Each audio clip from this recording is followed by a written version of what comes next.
Sabemos que Deus tem planos e propósitos personalizados para cada um de nós. Normalmente isso já não é mais alvo de discussão.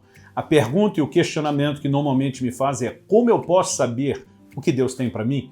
Porque sem esse conhecimento não podemos nos colocar à disposição do cumprimento do propósito. E é exatamente sobre isso que nós queremos conversar hoje. Fique comigo e nos próximos minutos nós vamos desenvolver o assunto. Em Filipenses, no capítulo 2, no versículo 13, a palavra de Deus diz assim: porque Deus é quem efetua em vocês tanto querer como realizar, segundo a sua boa vontade. Algumas coisas que podemos entender a partir desse texto. Em primeiro lugar, Deus tem uma vontade, e essa vontade é sempre boa.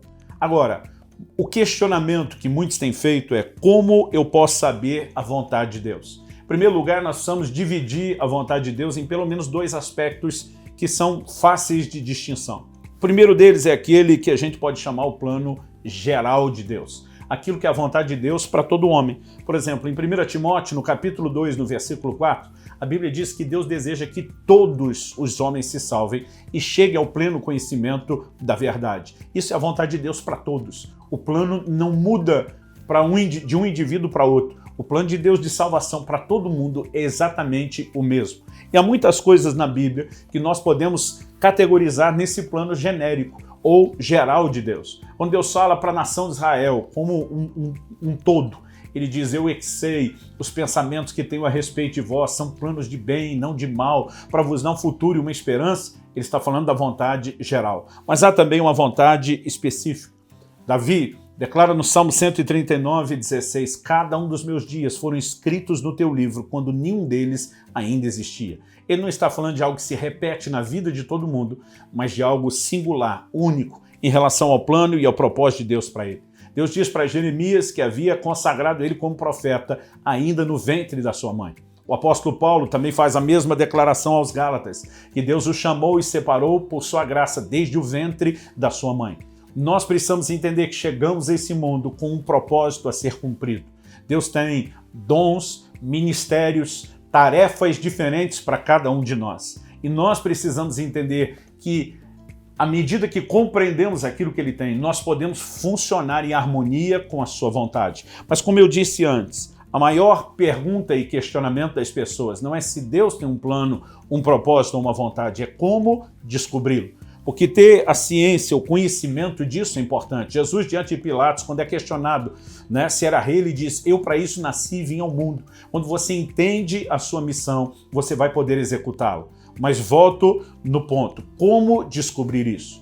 Paulo, nessa carta aos Filipenses, o texto que nós lemos está dizendo que Deus opera em nós o querer e o realizar segundo a sua boa vontade. O querer e o realizar são parte de algo que Deus deseja fazer nas nossas vidas. E antes de nos levar a realizar, Deus vai despertar primeiro em nós o querer. Isso significa que Deus desperta em nós desejos, anseios, algumas vontades, ou numa linguagem mais atual, a gente poderia dizer alguns sonhos, alguns anseios. E muitas vezes as pessoas gastam muito tempo procurando a sinalização da vontade de Deus no lado de fora. Eles estão esperando uma palavra profética, eles estão esperando um sonho, uma visão, uma comunicação extraordinária, e eu quero deixar claro que eu não sou contra nada disso e creio nisso de coração. No entanto, o papel dessas experiências ou manifestações não é nos dirigir. Romanos 8,14 diz que os que são guiados pelo Espírito de Deus são filhos de Deus. O Espírito Santo tem uma forma simples de nos orientar e de nos dirigir. Logo depois de falar isso, no verso 14, no 16, Paulo diz assim: porque o Espírito testifica com o nosso espírito que nós somos filhos de Deus. Há um testemunho interior simples do Espírito Santo a respeito daquilo que Deus quer falar e comunicar conosco. Então, o meu conselho às pessoas é: você não precisa procurar tanto a sinalização do lado de fora. É possível, é até provável que em algum momento Deus vai usar essas manifestações do lado de fora como uma forma de confirmar aquilo que Ele já colocou do lado de dentro. Mas o que temos dentro de nós é um anseio, é um desejo. Desde a minha adolescência, algo consumia o meu coração. Era um desejo ardente, incontrolável de pregar a palavra de Deus. Hoje eu consigo me divertir disso. Na época não conseguia dimensionar o que eu estava fazendo, mas muitas vezes eu me trancava no banheiro da casa dos meus pais, onde eu estava fora da vista, não só dos meus pais, como dos meus irmãos. E diante do espelho, eu pregava. Eu ficava imaginando como seria, eu ficava ensaiando, treinando aquele momento. Eu cheguei a brincar algumas vezes que se por ocasião da vinda de Jesus algum espelho fosse arrebatado junto com a igreja, seria exatamente aquele de tanta mensagem que ele teve a oportunidade de ouvir. Mas o que me levava a estar diante daquele espelho era um desejo. E desde sempre, o que ao longo do tempo Deus foi confirmando com sinalizações também externas, já estava dentro de mim. Deus opera em nós o querer e o realizar segundo a sua boa vontade. Antes de me levar a realizar a pregação, a proclamação do evangelho, o ensino bíblico, ele trabalhou o querer. E foi justamente o querer vindo primeiro que me permitiu me preparar para aquilo que Deus me levaria a fazer depois. As pessoas precisam prestar mais atenção a algumas sinalizações dentro de si. Não encoraja as pessoas de forma irresponsável a lutar por todo e qualquer tipo de sonho. Mas nós precisamos analisar o nosso coração e procurar compreender a maneira de Deus trabalhar conosco. Quando a Bíblia diz que Moisés matou aquele egípcio, na pregação de Estevão, em Atos capítulo 7, nós lemos uma explicação que Moisés cuidava que os seus irmãos haveriam de entender que por meio dele Deus traria livramento a Israel. Naquele momento, ele já se via como um libertador, ele já se via como um instrumento de Deus para socorrer o seu povo, porque Deus estava operando dentro dele anseios. A palavra de Deus nos fala a respeito de Josué, que ele não se apartava da tenda do encontro. Mesmo depois que Moisés saía dos encontros com Deus, ele ficava lá. É como se ele olhasse e admirasse aquele lugar onde Deus dava a direção a um líder para conduzir o seu povo. E Deus já estava forjando dentro dele um desejo. O desejo de um dia também liderar a nação de Israel. Quando olhamos para exemplos como o de Gideão, quando o anjo do Senhor aparece para ele, e diz: o Senhor é contigo, homem valente. Tem dentro dele aquela chama de um inconformado. Ele na hora desabafa e diz que o Senhor é conosco. O que é feito das maravilhas que nos contaram nossos pais. Em outras palavras, cadê o mover de Deus? Cadê o extraordinário? Cadê o sobrenatural? Por que é que as coisas não estão acontecendo? Por que que o coração dele fervilhava? Porque Deus já o estava despertando para algo.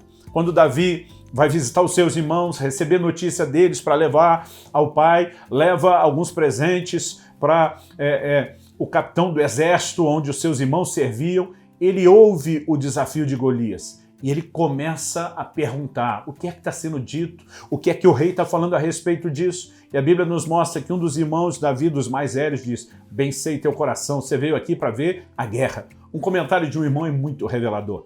Isso me faz imaginar um Davi, cada vez que os irmãos chegavam em casa, ele queria saber tudo a respeito da guerra. E é como se eles dissessem: isso não é para você, não te interessa, não é da sua conta. E nessa hora, Davi perguntando, eles agem da mesma forma. Agora, esse questionador Davi a respeito dessas coisas viria liderar o maior exército de conquista que a nação de Israel conheceu em toda a sua história.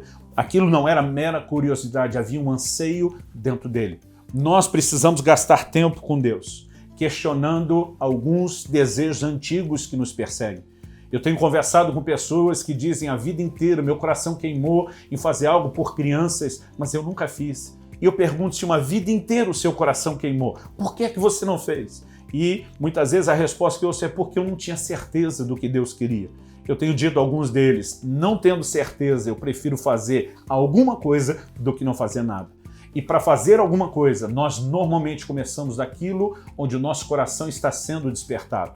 É lógico que o coração pode se apartar para o lado errado, por desejos e motivações e ambições erradas, mas à medida que nos posicionamos diante de Deus em oração, sensibilidade no relacionamento com o Espírito Santo, nós podemos checar se o que está dentro de nós está alinhado com aquilo que o Senhor tem para as nossas vidas. José foi um grande líder que salva não apenas a sua nação de uma fome que viria, mas guardou e protegeu o Egito, uma nação inteira, e tocou o mundo dos seus dias. Deus já trazia sonhos ao coração dele desde garoto, que um dia ele estaria numa posição de liderança, que seus irmãos se curvariam diante dele. Isso ardia no coração de José de tal forma que enquanto ele está como escravo, ele se torna chefe dos escravos. Depois, quando ele vai injustamente para a prisão, ele se torna chefe dos presos. E eu tenho dito às pessoas: se você tem um chamado para liderar, lidere no lugar onde você está. Lidere na dimensão que Deus lhe confiou, porque se você for fiel nisso, são apenas fases de treinamento, onde Deus vai te levar adiante e vai te promover a fazer mais. Talvez haja sonhos no seu coração de ser um administrador público exemplar, do nível como Daniel e José foram, testemunhando a favor e não contra o reino de Deus com a sua conduta e o seu bom exemplo. Talvez Deus tenha colocado no seu coração o anseio de ser um pesquisador e trabalhar com descobertas que podem revolucionar a ciência e o curso da humanidade. Talvez Deus colocou no seu coração o anseio de ensinar e treinar pessoas e capacitá-las não apenas para melhorar a vida delas, mas para ajudá-las a melhorar a vida de muitos outros. O que quer que arda no seu coração como vocação. Se você é um filho de Deus, você precisa prestar atenção que isso pode ser mais do que uma aptidão profissional, pode ser os indícios de uma área onde Deus quer usar você. Se nós gastarmos tempo suficiente diante de Deus orando para discernir, vamos descobrir que alguns desses desejos antigos, insistentes, que se recusam a morrer dentro de nós, são na verdade a sinalização da vontade de Deus. Porque, como já falei antes e repito, a maior sinalização do plano e do propósito de Deus não está do lado de fora, está do lado de dentro. Então vamos prestar atenção, vamos corresponder com Deus, nos entregando cada vez mais a um clamor para que a vontade dele se revele, mas também ficando atento a esse tipo de desejo que arde dentro de nós. Porque o Deus que opera em nós o querer, também vai operar em nós o realizar. Se correspondemos na primeira etapa, desdobraremos para a segunda e poderemos cumprir o propósito de Deus. Que o Senhor te abençoe e que você viva para cumprir aquilo que Ele sonhou a teu respeito.